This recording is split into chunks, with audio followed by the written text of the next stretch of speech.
네, 우리가 함께 기도하고 또 큰 관심과 사랑으로 함께 참여했던 네팔 선교와 선교팀이 무사히 잘 도착을 했습니다. 지난 화요일에 저와 저희 아내와 아이들을 데리고 선교팀 배웅을 인천공항에 나갔었어요. 그랬더니 김광수 장로님이 저를 처음 모시더니 하시는 말씀이, 목사님 큰일 났어요 그래요. 왜 그러세요? 라고 했더니, 선교를 얼마나 멋지고 행복하게 하고 왔으면 이제 내년에 선교 간다는 사람이 큰 줄 쓸까봐 큰일이 났다라고 하십니다. 선교의 성공과 실패를 말할 수 없지만, 그러나 우리가 함께 기도하고 아는 대로 우리 네팔 선교팀이 너무나 멋지고 아름답게 네팔 땅에 예수님의 꽃을 피우고 심고 온 줄로 믿습니다. 다음 주에 네팔 선교 보고 예배를 통해 우리가 자세한 내용을 함께 또 나누겠지만, 우리는 네팔 선교팀이 얼마나 멋지게 선교를 하고 왔는지 선교팀의 변화된 모습으로 보게 될 것입니다. 얼마나 가깝게 예수님을 만났고, 얼마나 뜨겁게 하나님을 그곳에서 예배했고, 얼마나 간절하게 멋지게 예수님의 사랑을 전하고 왔는지 우리는 선교팀 한 사람 한 사람의 변화된 삶을 통해 알게 될 것입니다. 지난 금요일에 보니까 선교팀이 11명이 나왔어요. 금요기도에 17명이 갔는데, 그래서 제가 마음속으로 너무 감사하더라고요. 제가 1년 동안 금요기도에 고작 10명도 안 모여가지고 이 금요기도회를 없애야 되나, 계속해야 되나, 기도하는 교회가 되자라고 계속해서 이야기를 나누는데, 금요기도회에 참여하는 사람이 없어서 제가 금요기도회를 없애고 수요일로 합쳐야 되나, 자존심이 상해서 그럴 수가 없더라고요. 그랬는데 하나님이 우리 선교팀을 통해 응답해 주신 줄로 믿습니다. 선교팀이 이제 더 많이 나올 줄로 믿습니다. 선교팀이 선교지에서 만난 하나님을 지켜갈 수 있도록 함께 계속 기도해 주시기를 바랍니다.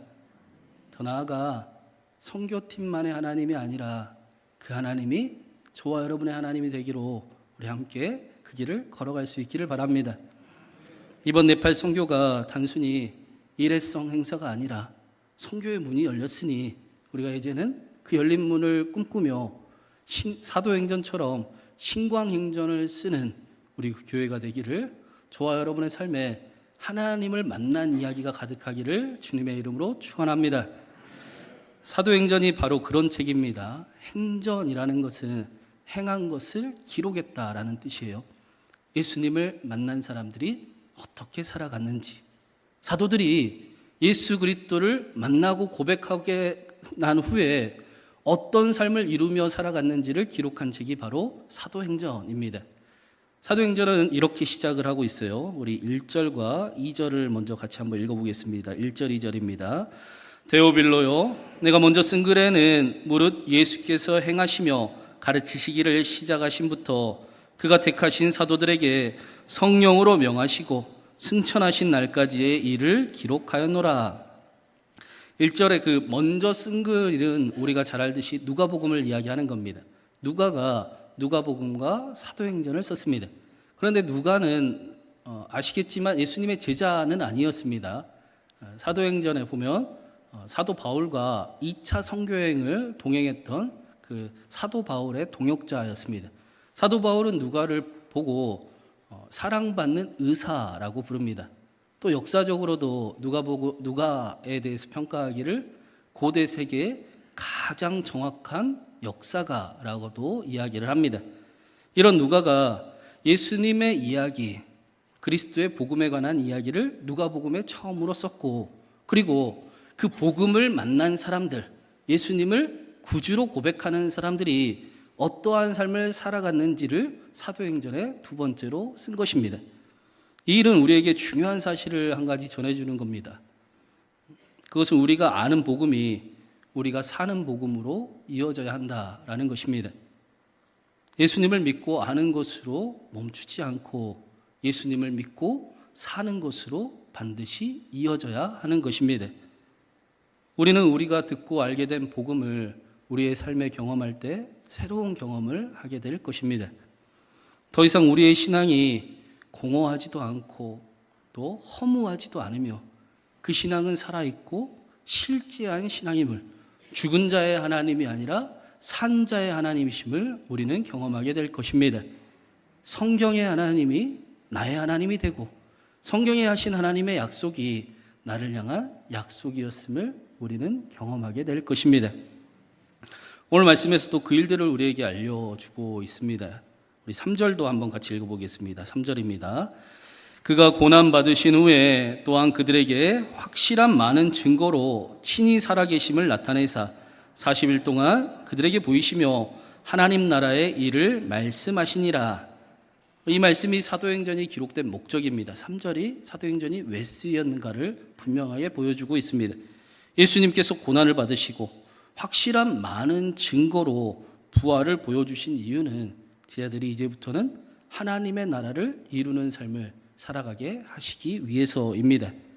제자들 안에 천국이 임하고 그 천국을 경험하며 그 천국 하나님의 나라를 이제는 이루어가는 삶을 살아가게 하시기 위해 예수님께서 이 땅에 오셨고 우리를 위해 십자가에 달려 죽으셨으며 부활하셔서 그 사실을 알게 하셨습니다.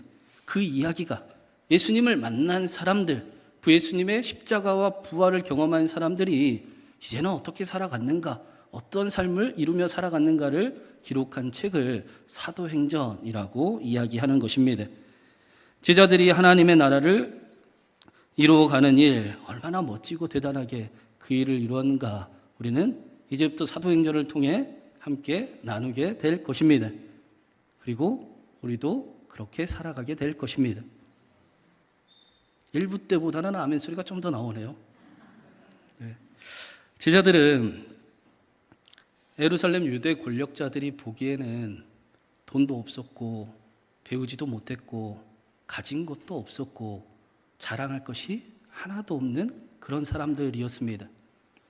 원래는 12명이었는데 한 사람이 탈락했고 조금 더 많은 사람들이 모였습니다. 그러나 그들은 내세울 것이 전혀 없었고 유명하지도 않았고 지위도 없었고 돈도 없었습니다. 사실 제자들은 아무것도 없었고 아무것도 아닌 사람들이었습니다. 그런데 그런 제자들이 예수님의 말씀대로 사도행전 17장 말씀을 빌리면 세상을 뒤엎는 사람들이 되었다라고 말씀합니다. 1세기의 그리스도인들이 복음의 능력을 세상에 나타내기 시작을 했고 그 일들이 삶의 자리를 변화시키기 시작을 했으며 그리고 세상을 뒤집어 엎는 일들이 일어나기 시작을 했습니다. 불과 200년 만에 로마 제국의 가장 큰 세력으로 기독교는 우뚝 서게 되었습니다. 콘스탄틴 황제가 3세기에 기독교를 로마의 국교로 선택하는 것이 나에게 가장 지혜로운 일이다 라고 여길 정도로 기독교는 큰 힘을 가진 세력이 되었었습니다. 무엇이 제자들에게 이러한 삶을 살아가게 만들었는가? 제자들에게 우리와 다른 무언가가 있었는가? 우리는 전혀 그렇지 않음을 요한복음을 통해 자세히 보았습니다. 오늘 말씀의 4절 5절에 예수님께 제자들에게 중요한 말씀을 해주고 계세요. 우리 4절과 5절도 같이 한번 읽어보겠습니다. 4절 5절입니다. 사도와 함께 모이사 그들에게 분부하여 이르시되 예루살렘을 떠나지 말고 내게서 들은 바 아버지께서 약속하신 것을 기다리라. 요한은 물로 세례를 베풀었으나 너희는 몇 날이 못되어 성령을 세례로 받으리라 하셨느니라. 요한복음에서도 예수님께서 부활하시고 제자들을 처음 찾아오셔서 하신 말씀은 너희가 성령을 받으라 라는 말씀이었습니다. 예수님께서 이제 하늘로 올라가셔서 예수 그리스도의 성령을 보내주실 터이니 그 성령을 기다리고 받으라 라는 것입니다. 이제부터는 절대로 혼자서 그리스도인의 삶을 살아가지 말고 영으로 함께 계시는 하나님이 우리와 함께 하시니 위로부터 내려오는 하나님의 능력을, 하나님의 권능을 힘입으며 살아가라 라고 말씀하신 것입니다. 하나님과 함께하는 삶, 하나님의 능력을 경험하는 삶, 하나님을 의지하는 삶을 살아가라 라고 말씀하십니다. 나이가 지극히 드신 한 어르신이 계셨는데 이분이 이제 자신이 하나님께로 돌아갈 때가 되신 것을 아시고 목사님을 초청을 했습니다. 목사님께서 그 초청에 그 어르신이 있는 집에 방문을 했는데 그 오른쪽에 있던 그 팔걸이 의자에 앉으려고 하니까 그 어르신이 소리를 지르시는 거예요. 목사님 거기 앉으면 안 돼요. 그래서 목사님이 하는 수 없이 그 의자 옆에다 의자를 놔두고 이제 이 어르신과 함께 이야기를 나눴습니다. 이 어르신께서 이 의자, 팔걸이 의자가 어떤 것인지를 설명을 해 주시기 시작을 했습니다. 목사님, 제가 그 50년 전에 당시 저에게 나이가 많으신 어른 목사님이 계셨는데 그 목사님께서 저에게 기도 제목을 물었습니다. 저는 기도 제목이 없어요. 내가 아무리 큰 목소리로 소리를 쳐도 겨우 한층 위에 있는 사람도 듣지 못하는데 저 멀리 하늘에 계신 하나님께서 어떻게 제 기도를 들으실 수가 있겠습니까? 저는 기도 제목이 없습니다. 그러자 그 어른 목사님이 자상한 목소리로 이런 말씀을 해주셨습니다. 그럼 기도하려고 애쓰지 말고 그냥 조용히 앉아서 의자를 바라보렴. 예수님께서 많은 바리새인의 집에 앉으셨던 것처럼 거기 앉아 계신다고 상상해 보렴. 너는 예수님께 무슨 말을 하겠니? 솔직히 말하면 나는 예수님을 믿지 않는다라고 말할 거예요. 그러자 목사님이 또 이런 말씀을 하셨습니다. 적어도 너는 너의 솔직한 마음을 하나님께 보여주는구나. 그럼 더 나아가 그분이 존재하신다라는 증거를 보여달라고 부탁을 드리며 만약 내가 예수님께서 행하시는 일이 마음에 들지 않거든 그 일을 그분께 말씀드리렴. 네가 만약 원하는 게 있으면 그분께 달라고 부탁드리렴. 만약 내가 원하는 걸 갖게 되었다면 감사하다고 고맙다고 말씀드리렴. 그게 기도란다. 이 어르신은 당시에 예수님은 믿지 않았지만 이 어른 목사님은 신뢰하고 있었습니다. 그리고 이렇게 이야기를 해요. 나는 목사님을 기쁘시게 하기 위해서 그때부터 팔걸이 의자를 내 앞에 집에 두었습니다. 그리고는 예수님께서 거기 계신 척을 했습니다. 처음 며칠은 재미로 했는데 나중에 나는 예수님께서 정말 거기에 계시다는 것을 깨달았습니다. 나는 예수님께 내 이야기를 했습니다. 기도는 대화가 됐죠. 아직도 나는 매일 저 의자에 계신 예수님과 이야기를 합니다. 예수님께서도 제자들에게 이런 삶을 살아가라라고 말씀하시는 것입니다. 실제로 하나님께서 함께 계심을 바라보며 살아가는 삶, 그리고 그 하나님을 힘입는 삶, 그 하나님께 도움을 요청하고 그 하나님의 구원을 경험하는 삶, 하나님의 나라를 이루는 삶을 살아가라라고 말씀하시는 것입니다. 사랑하는 여러분, 저는 이곳에 하나님이 함께 계심을 믿습니다. 올라오기 전에 저기 예수님이 앉아 계신다라는 상상을 하고 왔어요. 예수님이 제 설교를 들으면 뭐라고 하실까? 우리가 예배하는 모습을 보면 뭐라고 하실까? 하나님과 함께 하나님께 드리는 저와 여러분의 예배가 되기를 간절히 바랍니다. 그 하나님을 느끼고 그것이 이곳에서만이 아니라 저 문을 나가서도 예수님이 내 곁에 함께 계셔서 내가 어디를 가든지 혹여라도 내가 실수를 할 때도 예수님이 함께 계시고 혹여라도 내가 넘어져 있을 때 예수님이 함께 계시며 내가 외로울 때 아플 때 예수님이 함께 계심을 느끼고 그분을 바라보고 그분께 도움을 요청하는 그분의 도움을 경험하며 살아가는 저와 여러분이 되기를 간절히 바랍니다. 그런데 제자들의 모습은 오늘 말씀에 보니까 우리와 별로 다르지 않았습니다. 6절 말씀을 한번 같이 읽어보겠습니다. 6절입니다. 그들이 모였을 때에 예수께 여쭈어 이르되 주께서 이스라엘 나라를 회복하심이 이때니까 하니 제자들은 여전히 무엇을 해야 할지보다 때에 관심이 많았습니다. 예수님께서는 성령을 기다리고 성령을 반드시 받아야 된다라고 말씀하시는데 제자들은 언제입니까? 라고 묻고 있습니다.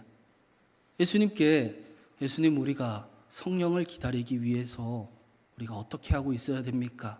성령을 받으려면 우리가 어떻게 하면 좋을까요? 라고 묻는 것이 아니라 여전히 언제 그 일이 이루어지나요? 알려주세요 라고 묻습니다.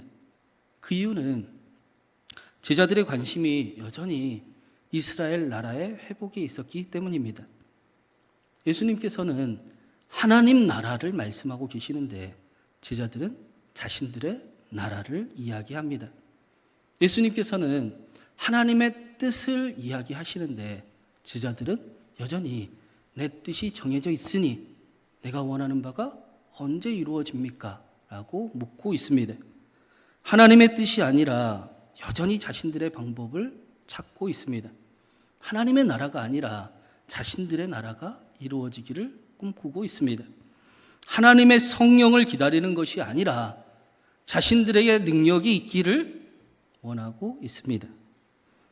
그래서 예수님께서 제자들에게 이렇게 말씀하셨습니다. 우리 마지막으로 7절, 8절 함께 같이 읽어보겠습니다. 이르시되 때와 시기는 아버지께서 자기의 고난에 두셨으니 너희가 알 바 아니요 오직 성령이 너희에게 임하시면 너희가 권능을 받고 예루살렘과 온 유대와 사마리아와 땅끝까지 이르러 내 증인이 되리라 하시니라. 어느 때 이스라엘 나라의 회복이 임합니까? 라고 질문하는 제자들에게 때와 시기는 아버지께서 자기 고난에 주셨으니 너희가 알 바 아니라 라고 말씀하십니다.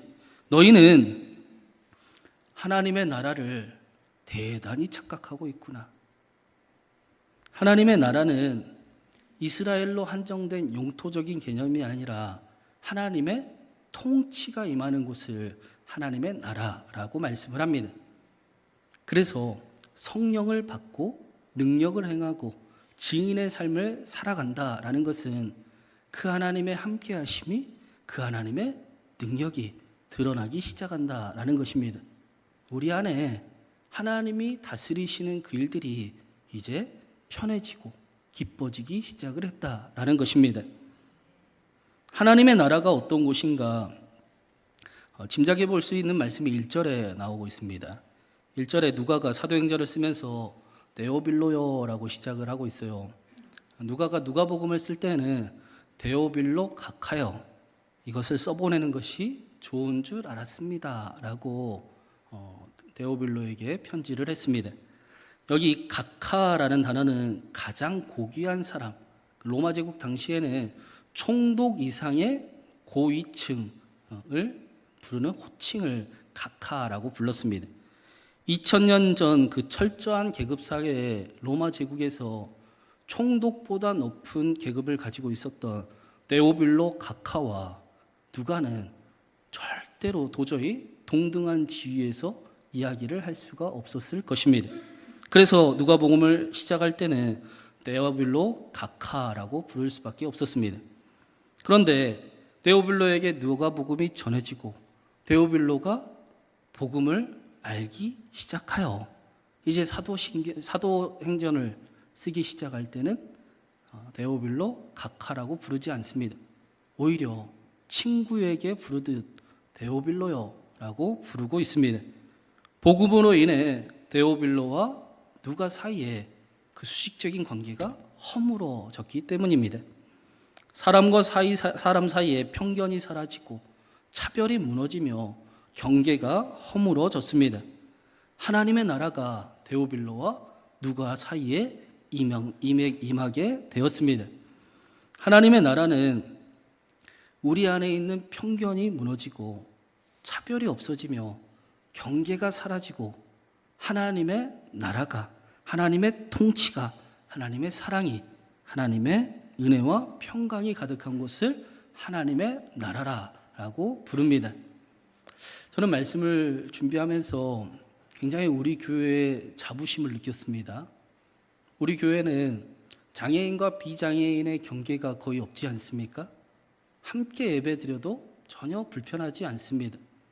그런데 죄송한 말이지만 한국 교회에 그럴 수 없는 교회가 꽤 많습니다. 제가 전에 사역할 교회도 굉장히 멋진 교회고 또 모든 것을 어쩌면 다 가진 교회인 것 같았지만 도저히 장애인들이 그 안으로 들어와 함께 예배할 수 있는 그런 시설도, 그런 공간도, 또 그런 여건도, 그런 분위기도 전혀 이루어지지 않았습니다. 그래서 시각장애인 한 분이 저에게 함께 예배드리고 싶습니다 라고 전화가 왔었는데 아무리 생각해도 답이 없습니다. 계단이 없는 곳이 없고 누군가 혼자 옆에서 도와주지 않으면 예배실로 이동할 수 있는 공간이 전혀 되지 않습니다. 그런데 우리 교회는 어떻습니까? 전혀 불편하지 않습니다. 오히려 함께 예배하는 것이 편합니다. 경계가 무너져 있습니다. 이것이 교회다움입니다. 이것을 하나님이 말씀하는 교회라고 이야기합니다. 여러분의 교회에 자부심을 가지시기 바랍니다. 우리 교회가 멋진 교회임을 믿습니다. 그래서 오늘 말씀에 이 경계가 사라지고 차별이 없어지는 그 모습을 예수님께서 말씀하시면서 성령을 우리가 받으려면 어떻게 해야 되는가를 분명하게 말씀을 해주고 있습니다. 여러분, 성령의 충만함을 받으려면 어떻게 해야 됩니까? 다 알고 계십니까? 4절 말씀에 보니까 예수님께서 성령을 기다리라 라고 말씀하십니다. 우리가 성령의 세례를 받기 위해 해야 될 일은 바로 기다림입니다. 기다린다라는 것은 그것을 선택했다라는 것입니다. 선택했으니 그것을 기다립니다. 우리가 기다림을 멈출 때는 다른 선택을 할 때입니다. 수많은 선택 속에 그것을 선택할 때입니다. 성령을 기다리라 라는 말씀은 이제 하나님을 선택하라 라는 말씀입니다. 더 나아가 우리가 무언가를 선택한다라는 것은 다른 것은 포기한다 라는 이야기입니다. 수많은 선택지 중에 이제 그것만 기다리기로 선택하는 것을 선택했다라고 이야기를 합니다. 그래서 성령을 기다린다라는 말씀은 다른 것은 이제 버리고 하나님을 선택하라라는 말씀입니다.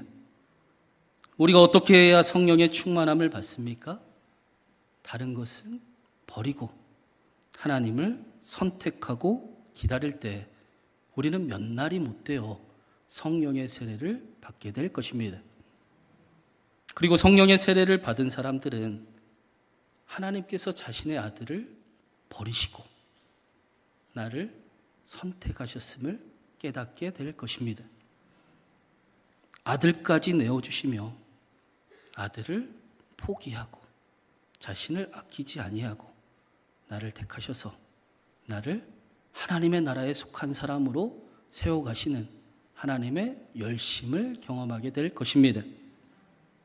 나를 위해 십자가에 달리신 하나님을 만나고 십자가 위에 벌거벗으신 하나님을 만나며 죄와 사망을 이기신 하나님의 정의를 이루신 부활하신 하나님을 만나 그 하나님과 함께 능력 주시는 자 안에서 살아가는 삶을 살게 될 것입니다.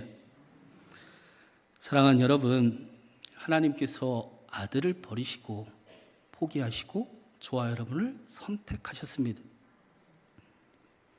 저는 그런 저와 여러분이 우리 신광교회가 사도행전처럼 신광행전을 써가는 교회가 되기를 간절히 바랍니다.